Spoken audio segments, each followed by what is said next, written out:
There is a cold mathematical truth to engineering. You can lie to a spreadsheet, you can lie to a board of directors, and you can certainly lie to your project managers, but you cannot lie to a Category 4 hurricane. Water will always find the weakness you thought you could hide, and arrogance always comes with a monumental bill. For my former boss, that bill was exactly $100 million. Where are you watching from today? Let me know in the comments. If you've ever worked under someone who gladly traded structural integrity for a quarterly bonus, this story is for you. Here is exactly how it happened. You do not build a 60-story skyscraper on the Gulf Coast without respecting the wind. The Azure Tower was supposed to be the crown jewel of the city's skyline, a towering needle of steel and reflective blue glass that caught the sunrise like a diamond. As the senior project manager, it was my job to ensure that the diamond didn't shatter the moment nature threw a tantrum. I had spent 15 years in commercial structural engineering, and I knew that a building of this magnitude was not a static object. It was a living, breathing thing. It expands in the summer heat, contracts in the winter cold, and sways during heavy storms. That sway is entirely intentional. If a skyscraper doesn't bend, it snaps. But because the building moves, the joints between the massive glass curtain wall panels also move. They grind, they shift, and they pull apart by microscopic fractions of an inch. To bridge that gap, you need a very specific product. In our case, the blueprints called for a commercial-grade, dynamic joint silicone polymer sealant. It was essentially a high-tech liquid rubber that cured into a permanent, flexible gasket. It was rated to withstand 150-mile-per-hour wind-driven rain, massive thermal shifts, and significant shear stress. It was also incredibly expensive, running close to $80 a tube. We needed thousands of them. I sat in my office overlooking the construction site, reviewing the final requisition orders. The skeleton of the Azure Tower was complete, and the exterior glass panels were being hoisted into place by tower cranes. The installation of the curtain wall was the most critical phase of the envelope. If we sealed it correctly, the interior would be a climate-controlled fortress, ready for the millions of dollars of luxury drywall, hardwood floors, electrical mainframes, and elevator systems that would follow. I signed off on the requisition for the polymer sealant with a sense of deep satisfaction. It was a massive line item on the budget, but it was the armor that would protect everything else. I routed the digital file down to procurement, expecting the pallets to arrive on site within the week so our exterior crews could begin the painstaking process of weatherproofing the tower. I loved my job. I loved my precision of it, the absolute certainty of physics. When you follow the math protects you. I believed that the people managing the finances understood this fundamental truth, but I was about to learn a harsh lesson about the corporate hierarchy. Up on the top floor of our temporary headquarters, the math didn't matter, only the margins did. 2 days after I approved the order, my desk phone rang. It was Hannah Reed, our lead procurement officer. Hannah was a veteran of the construction industry, a woman in her late 40s who had seen every trick, every scam, and every corner-cutting maneuver in the book. She rarely called unless there was a fire to put out. "Mason," she said. Her voice dropped to a low, cautious register. "You need to look at the revised purchase order for the exterior envelope. It just came down from Sterling's office." Logan Sterling was the vice president of development. He was a man who wore suits that cost more than my first car, and he possessed a smile that never quite reached his eyes. Logan was not an engineer. He had a background in finance and corporate acquisitions. He viewed the Azure Tower not as a structural marvel, but as a giant spreadsheet where every dollar saved was a penny earned toward his year-end executive bonus. I pulled up the file on my monitor. My original requisition for the dynamic joint silicone polymer had a thick, digital red line drawn straight through it. Below it, Logan had inserted a new line item. He had replaced the commercial-grade silicone with a standard acrylic latex caulk. I stared at the screen, certain I was misreading it. Acrylic latex was what you used to seal the trim around a suburban bathroom sink. It was cheap, it dried rock hard, and had zero flexibility. It was rated for residential use, maybe a single-story retail strip mall if you were pushing it. "Hannah, tell me this is a clerical error," I said, rubbing the bridge of my nose. "It's not," she replied flatly. "I queried it. Sterling's assistant sent it back with an override code. The acrylic is $12 a tube. He just slashed 50 grand off the Phase 3 budget." 50 grand on a $200 million project? I snapped, my voice rising. "Hannah, that caulk will cure hard. The second this building experiences thermal expansion, the acrylic will crack. When the wind hits it, the shear stress will pop the seals clean out of the joints. They'll be like leaving the windows open in a hurricane. I know, Hannah said quietly, but he's the VP, and he wants this ordered by close of business. Freeze the order, I told her, my heart pounding with a mixture of disbelief and sudden sharp anger. I'm going upstairs. I printed out the specification sheets for both products, grabbed a copy of the city's high-velocity wind zone building codes, and marched out of my office. The elevator ride to the executive suite felt agonizingly slow. I was running through the math in my head, preparing to explain basic structural dynamics to a man who only understood subtraction. Logan's assistant tried to stop me, but I walked right past her desk and opened his heavy oak door. Logan was sitting back in his leather chair, tossing a golf ball in the air and catching it. Mason, he said, not sounding surprised. I assume you're here to thank me for finding some efficiency in your bloated envelope budget. Logan, you can't use acrylic latex on a commercial glass facade, I said, dropping the spec sheets on his desk. It doesn't have the elastomeric properties required for a high-rise. It will fail.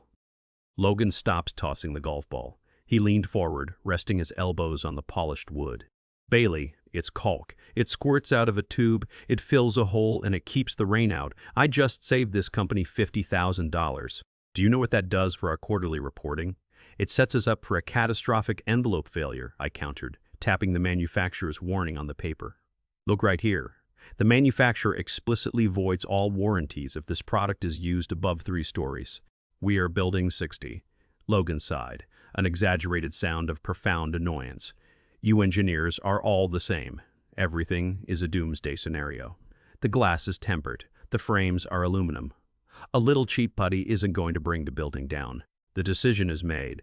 I am issuing a formal warning, I said, my voice dangerously calm. This material is inadequate for the environmental loads this building will face. Your warning is noted. Logan smiled, a thin, patronizing line. Now, go back downstairs and build my tower.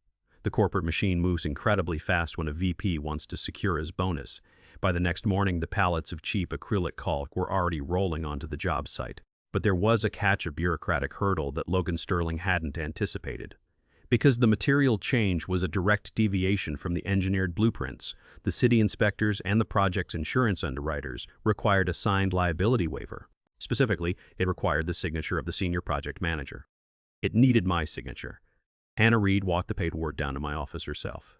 She closed my door and slid the manila folder across my desk. She didn't say a word. She just looked at me with an expression of quiet dread. I opened the folder.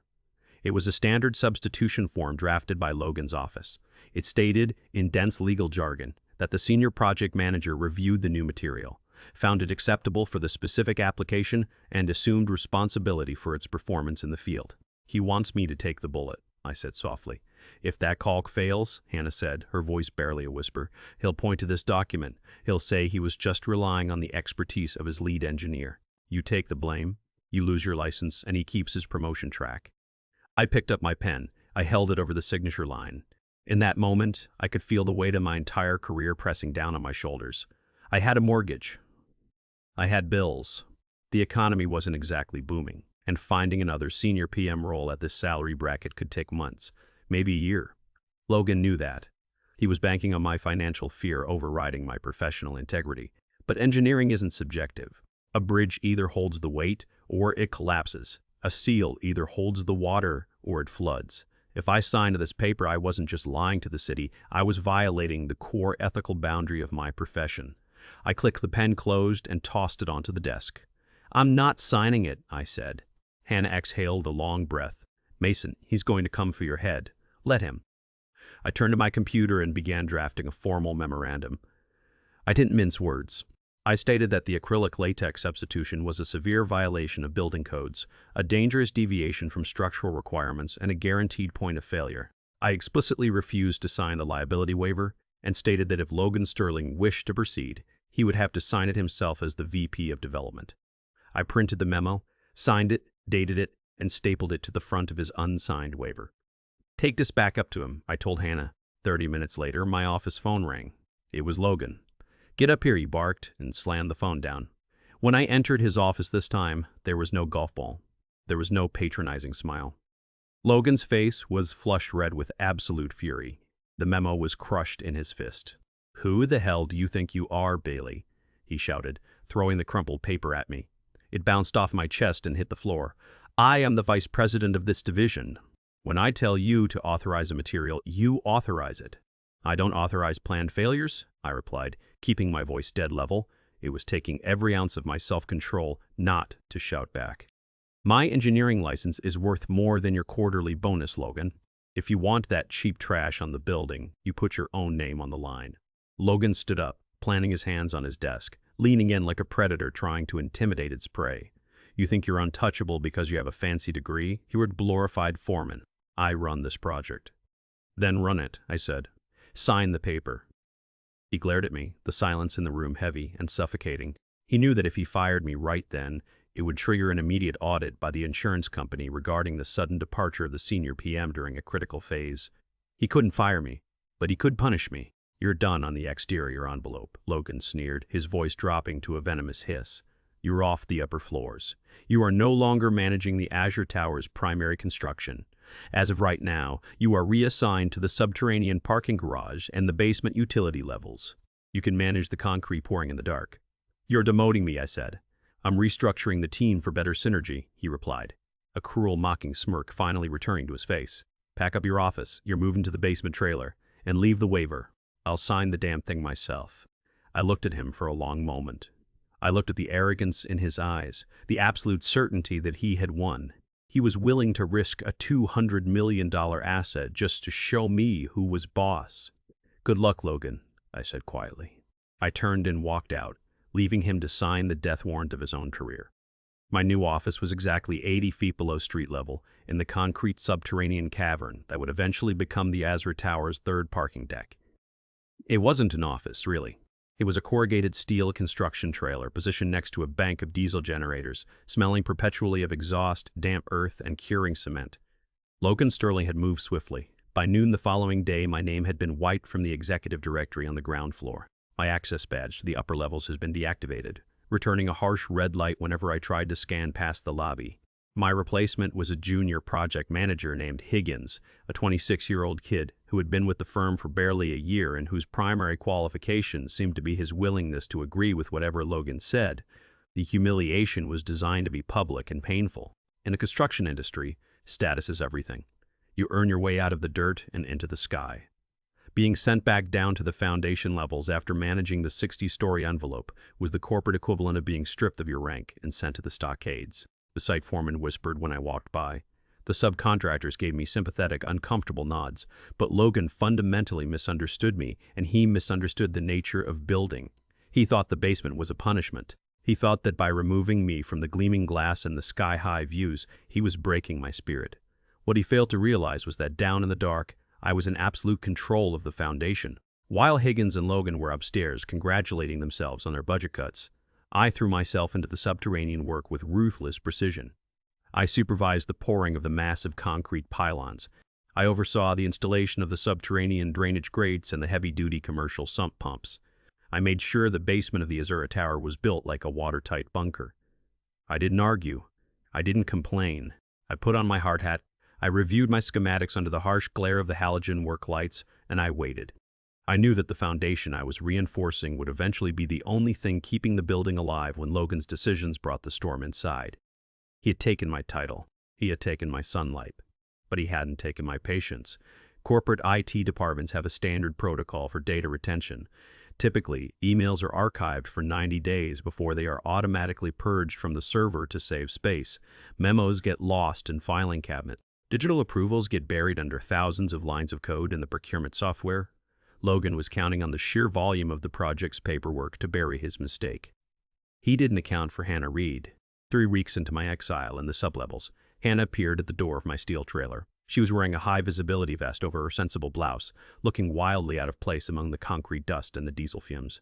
She didn't knock. She just stepped inside, closed the door tightly behind her, and pulled the blinds on the small, grime-covered window. Without a word, she reached into her oversized tote bag and withdrew a thick, heavy-duty manila envelope. She set it gently on my desk, right on top of my blueprints. "What's this?" I asked, keeping my voice low. "Insurance," Hannah replied flatly. I opened the clasp and slid the contents out.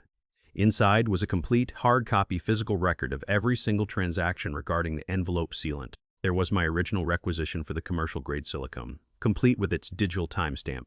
There was the revised purchase order with Logan's red line strikeout and his digital signature authorizing the acrylic latex. Most importantly, there was a certified physical copy of the liability waiver. Right on the bottom line, in thick blue ink, was Logan Sterling's signature, officially assuming total responsibility for the material substitution against the advice of the engineering department. I pulled it all off the primary servers and scrubbed the access logs, Hannah said quietly. Then I made a complete backup onto a physical flash drive, which is taped to the inside of that envelope.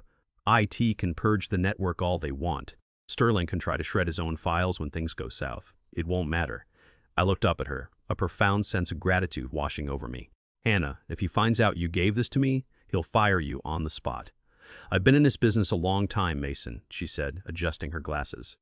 I have watched executives walk away from disasters with golden parachutes while the people beneath them get crushed by the debris. Not this time. When that glass fails, he is going to look for a scapegoat. You make sure you hold on to that envelope.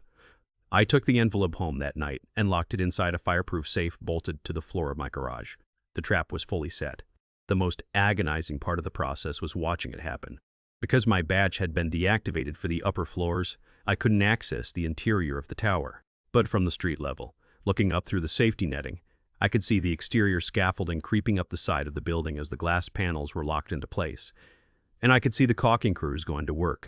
One afternoon, I walked across the street on my lunch break and bought a coffee from a vendor cart. I stood on the sidewalk, shielded by the awning of a neighboring bank, and watched a team of suspended contractors working on the 20th floor. I had brought a pair of high-powered binoculars for my truck.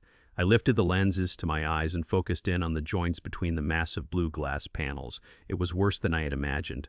The commercial silicone I had originally specified was a deep charcoal gray, designed to blend seamlessly into the aluminum mullions while remaining highly elastic. What the crews were pumping out of their caulking guns was stark, chalky white. It was the acrylic latex. I watched a worker run a thick bead of the cheap residential caulk down a 10-foot vertical seam, smoothing it with a trowel. Even from a distance, I knew exactly how that material was going to behave. In the warm afternoon sun, the acrylic would cure rapidly, baking into a solid, rigid line of chalk. It would look perfectly fine to the naked eye. It would pass a casual visual inspection. But a building is not a photograph. By December, the temperature would drop and the metal framing would contract. The rigid acrylic, unable to stretch, would begin to separate from the glass. Hairline fractures would form along miles of seams. Then, the summer heat would return, expanding the metal and grinding those fractures wider. The seals wouldn't just leak. They would fail entirely, crumbling into useless powder inside the joints. A heavy thunderstorm would be enough to cause localized water damage. But a high-velocity wind event? A storm that pushed rain sideways at 100 miles an hour against the flat surface of a 60-story sail? The water wouldn't just drip, it would be driven into the building with the force of a pressure washer. I lowered the binoculars, a cold knot forming in my stomach. I was watching a slow-motion disaster, $100 million time bomb being assembled piece by piece, row by row, all the way up to the clouds. I finished my coffee, threw the cup in the trash, and walked back down into the basement. There was nothing left to do now but wait for the wind. 6 months passed. The seasons turned and the Azure Tower grew from a skeleton of steel into a glittering, completed monument to corporate ambition. From the outside, it was breathtaking. The 60 stories of blue reflective glass mirrored the clouds perfectly. Logan Sterling had hit his quarterly deadlines, secured his massive executive bonus, and enjoyed a series of glowing profiles in local business magazines praising his efficient leadership. Inside, the tower was a beehive of high-end finishing work. The temporary construction lighting had been replaced by imported crystal chandeliers in the lobby. Hundreds of thousands of square feet of imported hardwood flooring had been laid down in the executive suites. The server rooms on the middle floors were packed with millions of dollars of sensitive telecommunications equipment. Miles of custom drywall were painted, polished, and prepped for the first wave of corporate tenants. I remained in the basement. I had finished the concrete pouring and had moved on to calibrating the industrial sump pumps and the subterranean backup generators. I did my job perfectly, quietly, and without complaint. Then, late in August, the atmosphere shifted. It started as a minor tropical depression off the coast, a swirl of low pressure that the local meteorologists were keeping a casual eye on. But the waters in the Gulf were unusually warm that year, acting like high-octane fuel for the developing system. Within 48 hours, the depression had organized into a tropical storm. By day 4, it was Hurricane Silas. By day 6, it was a Category 4 monster, and its projected path was a solid red line pointing directly at our city. The corporate office went into a frenzy of storm preparation. Logan Sterling called a site-wide emergency meeting in the grand lobby of the Azura Tower. I stood in the back, wearing my hard hat, leaning against a marble pillar while Logan stood on a temporary wooden stage, gripping a microphone. "We have secured the site," Logan announced, his voice echoing off the expensive marble. He sounded confident, almost excited by the challenge. "The tower cranes have been locked down and allowed to weather vane. All loose materials on the ground have been strapped or moved indoors. The Azura Tower was built to withstand precisely this kind of event. We have nothing to worry about. We ride this out. We assess any minor cosmetic damage on Monday, and we stay on schedule." He looked incredibly proud of himself. He was looking at the gleaming lobby, thinking about his bonus, completely oblivious to the microscopic realities of the envelope towering above him. I didn't say a word. I just looked at the massive glass panels framing the lobby entrance. I knew what was holding them together. Over the past 6 months, the summer heat and the winter chill had already done their invisible work. The metal mullions had expanded and contracted. The cheap acrylic latex, devoid of any elasticity, had baked in the sun and fractured in the cold. The building was a fortress made of glass, held together by dried, crumpling chalk. An 140-mile-per-hour battering ram was currently churning toward it. I checked my basement pumps one last time, secured the steel storm doors on the garage levels, and drove home. The city mandated a complete evacuation of the coastal flood zones, but my house sat on high ground, 20 miles inland from the Azura Tower. I boarded up my windows, fueled my generator, and settled into my living room with a battery-powered radio and my television tuned to the local news. Hurricane Silas made landfall just after midnight. Even 20 miles away, the sound of the storm was terrifying. It wasn't just wind. It was a deep, mechanical roar, like a fleet of freight trains circling the house. The rain didn't fall. It flew completely horizontally, a solid sheet of water moving at devastating speeds. My power grid failed at 2 in the morning, plunging the house into darkness, save for the glow of the television powered by my backup generator. The news anchor was broadcasting live from a reinforced concrete bunker downtown. Behind him, a remote camera feed showed the city skyline. It was a chaotic blur of gray and black, illuminated only by the eerie green flashes of transformers blowing out across the grid. But even through the static and the driving rain, I could see the silhouette of the Azura Tower. I sat in my armchair, watching the dark shape of the building, and my mind automatically ran the physics of what was happening at that exact moment. At 60 stories up, the wind speeds were significantly higher than at street level. The tower was designed to sway up to 18 inches in either direction to absorb the kinetic energy. As the hurricane battered the broad side of the building, the steel skeleton was bending. That flex was saving the structural integrity of the steel, but it was placing immense, grinding shear stress on the glass curtain wall. If my commercial-grade silicone polymer had been in those joints, it would have stretched like a heavy rubber band, maintaining a watertight seal as the panel shifted. But there was no silicone. There was only residential acrylic latex. I closed my eyes and visualized the failure. The dried acrylic wasn't just cracking. Under the sheer force of the building swaying, it was shattering. Miles of rigid caulk were popping out of the seams, turning into dust and flying away into the storm. Once the seals were gone, the aerodynamics of the building turned lethal. The wind hitting the face of the tower created massive positive pressure, while the opposite side of the building generated a low-pressure vacuum. This pressure differential meant that the rain wasn't just blowing against the glass, it was being actively sucked into the building through the open seams. It wouldn't be a leak. It would be a pressurized injection of millions of gallons of water directly into the wall cavities. The water would hit the pristine drywall. It would pool on the imported hardwood floors. It would cascade down the utility chases, following gravity straight into the electrical mains, the server rooms, and the elevator shafts. Nature was executing the audit that Logan Sterling had tried to avoid. I sat in the dark, listening to the wind howl, knowing that with every second that passed, another $1 million of luxury interiors was being washed away. I didn't feel happy. You never want to see a building fail. But beneath the grim reality of the destruction, there was a cold, absolute sense of vindication. The storm broke by mid-morning, leaving behind a sky the color of a bruised plum and a city stripped of its foliage. The roads were littered with debris, but I navigated my truck through the flooded streets, flashing my emergency contractor credentials at the police checkpoints. I pulled up to the Azura Tower just as the sun broke through the clouds. From the outside, it looked largely intact. A few decorative panels had been ripped from the lower awning, but the glass facade was still standing. Logan Sterling's car was already parked crookedly on the sidewalk. I grabbed my flashlight and my hard hat and walked through the heavy revolving doors into the grand lobby. The smell hit me first. It was the heavy, suffocating stench of wet drywall, ozone from fried electronics, and stagnant muddy water. The crystal chandeliers were dark. The imported marble floor was covered in 2 inches of standing water. But the most horrifying sound was the cascading rush of water echoing through the vast space. It sounded like a heavy rainfall, but we were completely indoors. I walked toward the central elevator banks. Water was pouring out of the closed steel doors of all 12 elevator shafts like indoor waterfalls. The shafts had acted as massive storm drains, funneling the water from the top floors all the way down. Higgins, the junior project manager who had replaced me, was standing near the security desk.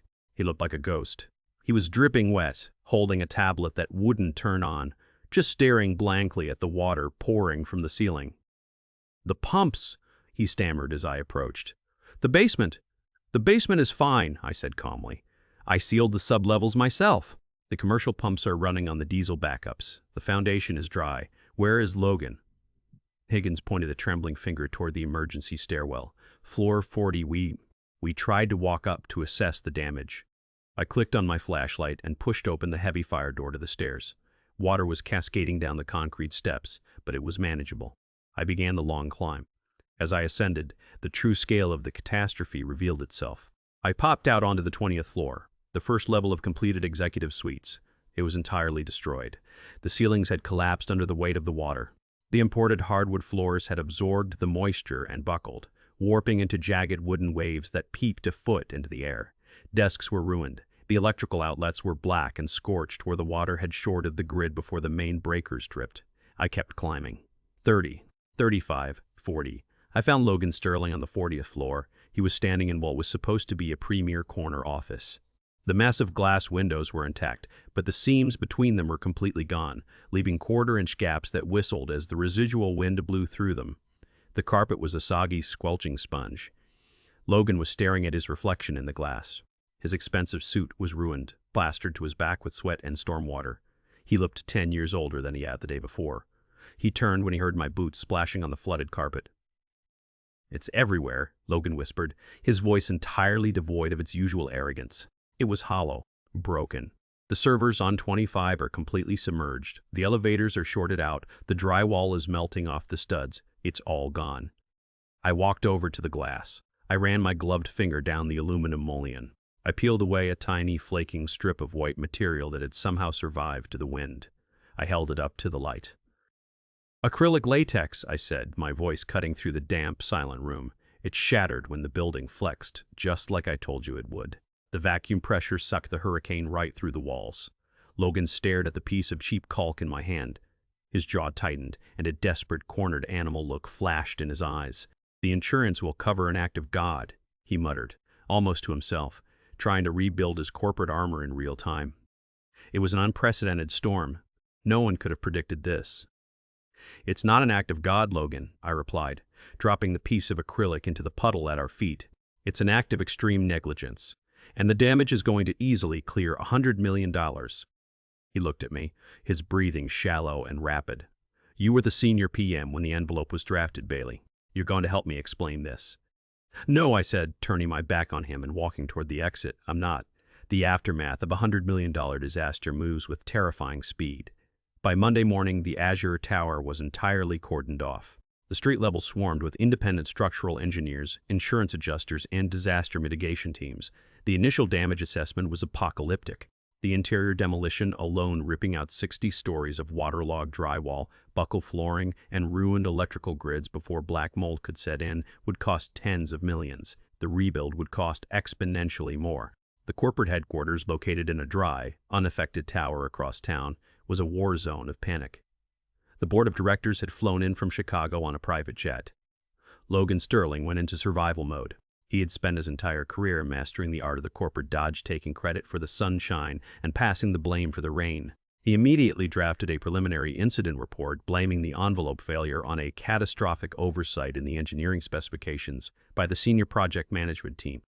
I was still operating out of my basement trailer when the call came. It wasn't Logan.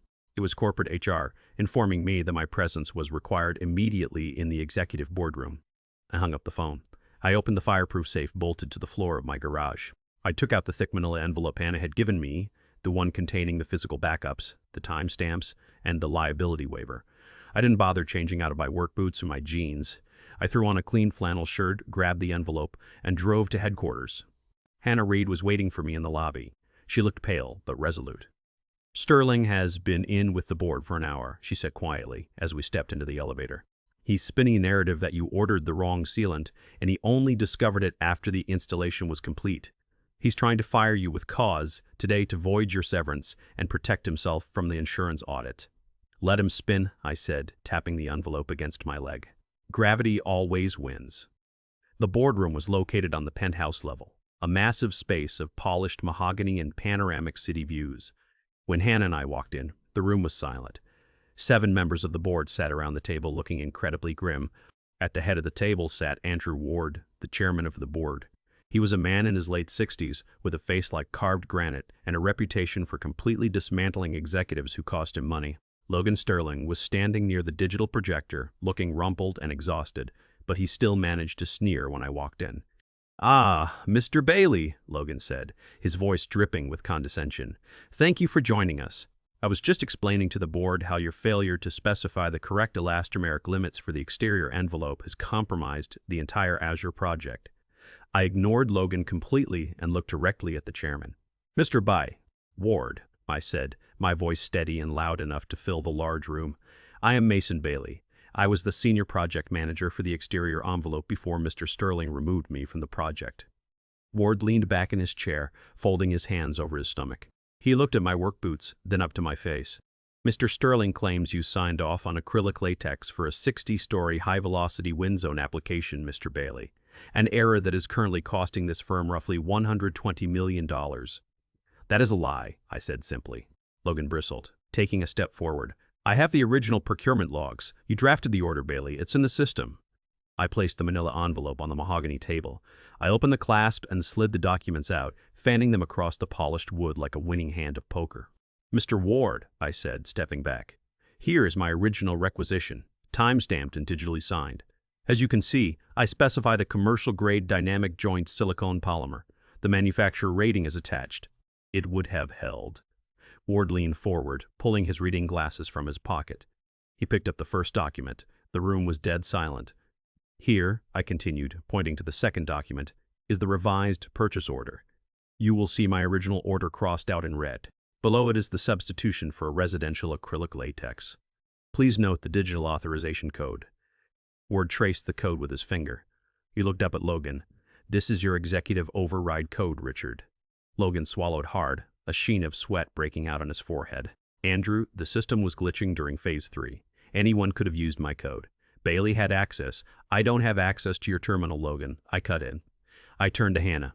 "But procurement does track IP origins for all budget alterations, correct?" "Yes," Hannah said, her voice clear and precise. "I pulled the network logs before the server crashed during the storm. The override altering the sealant from silicone to acrylic originated from Mr. Drobel, Sterling's personal desktop in this building at 2:14 p.m. on a Tuesday. The alterations saved the Phase 3 budget $50,000. Ward's eyes darkened. He understood exactly what that meant. $50,000 was nothing to the project, but it was exactly enough to push Logan's quarterly metrics into the executive bonus bracket. "There is one final document, Mr. Ward," I said quietly. I slid the final piece of paper toward the chairman. It was the physical copy of the liability waiver. Because the material change was a code violation, it required a signature assuming total liability. I formally refused to sign it, citing catastrophic failure risks. I attached my warning memo to the file. "As you can see," I paused, letting the silence stretch for maximum impact. Mr. Sterling signed the liability waiver himself. Ward stared at the thick blue ink of Logan's signature on the bottom line. He read the attached warning memo detailing exactly how and why the building would flood. He read the date. He looked at the signature again. When Ward finally looked up, his expression wasn't angry. It was terrifyingly calm. "You signed this, Logan?" Ward asked, his voice barely a whisper. "Andrew, I was relying on the overall structural assessment," Logan stammered, his confident veneer completely shattering. He was visibly shaking now. I thought, the engineering department, we needed the margin. You overrode your lead engineer to save $50,000, Ward said, his voice dropping an octave. You signed a document assuming total liability for a known point of failure. And your decision just caused $120 million in damages, voided our insurance coverage due to negligence, and destroyed 2 years of interior construction. I can fix this, Logan pleaded, taking a step toward the table. We can renegotiate the contractor rates. You're done, Logan, Ward snapped, the granite in his voice finally cracking into absolute fury. You were terminated immediately, with extreme cause. Your stock options are voided. Your severance is canceled. And our legal department will be pursuing you for gross negligence and fiduciary sabotage. Security will escort you out of the building. Do not speak to anyone on your way out.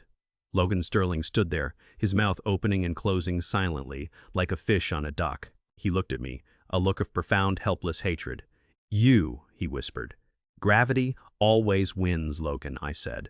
2 large security guards entered the boardroom. They flanked Logan, taking him by the elbows, and walked him out of the room. The heavy oak doors clicked shut behind him. The boardroom remained silent for a long moment after Logan was removed. Ward took off his reading glasses, rubbed his temples, and let out a heavy sigh. The immediate crisis of blame had been resolved, but the monumental reality of the destroyed skyscraper remained. Ward looked across the table at me. He looked at my flannel shirt, my work boots, and the meticulous paper trail I had laid out before him. Mr. Bailey, Ward said, his tone shifting from executioner back to businessman. Your foundation levels are dry? Completely, I replied. The subterranean pumps held. The concrete is sound. The skeleton of the building is structurally perfect. The failure was entirely isolated to the exterior envelope sealed. Can it be fixed? Yes, I said without hesitation. We strip the interior down to the studs. We deploy suspended crews to grind out every inch of that acrylic garbage. We install the correct commercial-grade silicone polymer. We water test every single panel. Then, we rebuild the inside. Ward nodded slowly.